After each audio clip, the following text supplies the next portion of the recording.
Today I'm going to be talking about my experience of growing up Asian Australian, and I'm going to be using some of the questions from the Growing Up Asian American tag. So the first question is, which ethnicity are you? Chinese Australian. Yes, that's what I am. What is the first experience where you felt that demarcation of being a minority or different? I would say very early on. My parents immigrated to Australia, and then I grew up in a predominantly Caucasian area. Back then, Australia was not as multicultural as it is today.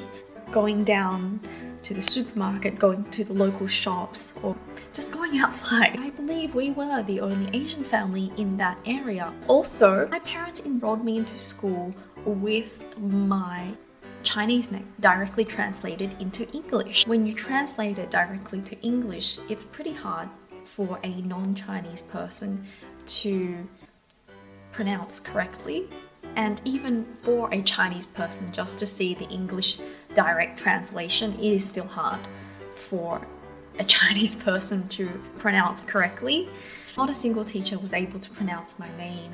Yeah, it was a constant reminder that I was different, as if I didn't know already. The other thing I would like to say is back then, there wasn't anyone that looked like me or looked Asian in Australian media. That was one of my struggles, of having very few role models that I could really look up to and relate to. Were you always proud of your heritage, or was there a time you rejected it? Everyone wants to be accepted, and unfortunately, being a minority and being different, not so much earlier on when we were really young, but later on when we were like 6 or 7. I got types of racial slurs thrown at me. I very quickly realized bringing in like Asian food to school would not be helpful. Oftentimes it was a barrier to being accepted, so I did reject my heritage at that time. Next question is, can you speak your language? If you saw my other video, yes, I can speak Chinese. I can speak survival level Chinese. What are some stereotypes that you struggle with?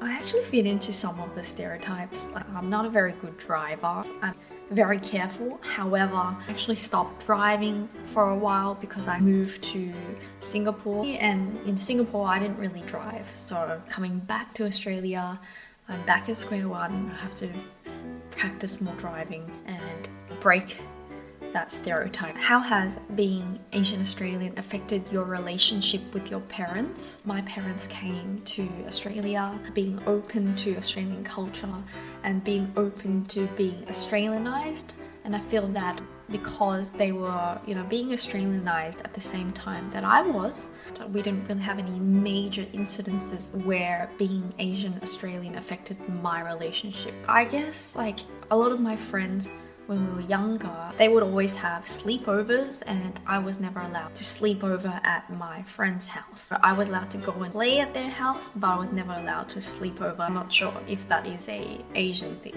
How do you feel about your heritage now? Do you identify with it? I feel great about my heritage now, and I do identify with it. If you watched my previous video, then you would know that I do identify with being Chinese to some extent, but not fully.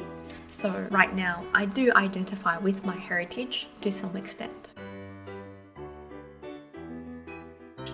I like the fact that I can speak English and Chinese, although English is much better than my Chinese. These are really two useful languages. And I also like Asian food, and I love boba tea. In Australia, we call it bubble tea.